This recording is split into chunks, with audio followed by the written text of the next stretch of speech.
whether it is a successful BPL or এটা আপনারা জানেন। আমি যেটার আমার মানদণ্ড হচ্ছে যে আমি এবার রিপোর্টিং এটার এগেনস্টে রিপোর্টিং বিপিএলের রিপোর্টিং কম হয়েছে, ধরেন কোনো অ্যান্টি করাপশনের ব্যাপারে, তারপরে এই যে টাকার ব্যাপারেও তো আমরা এখন শর্ট আউট হয়ে যাচ্ছে। সো নেক্সট উইক থেকে আপনারা কেউ বলতে পারবে না যে টাকা বাকি আছে।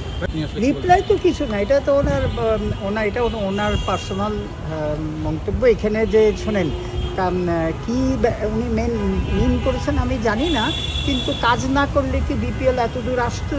আপনারা বলেন যে আপনারা জাজ যে বিপিএল ঠিকমতো করা হয়েছে নাকি, আপনারা জাজ যে গভর্নিং কাউন্সিল কি টাইম দিয়েছিল নাকি গাফিলতি করেছিল, আপনারা বলতে পারেন। যখন আপনি এইবার বিপিএলে অ্যাটলিস্ট আমরা বলতে পারি যখন যেটা ঘটনা হয়েছে, দেখেন সিলেটে আপনার ইমিডিয়েটলি আমাদের একটা ডিসিশন নিতে হয়েছিল যে খেলা আমরা সিলেটে কন্টিনিউ করব।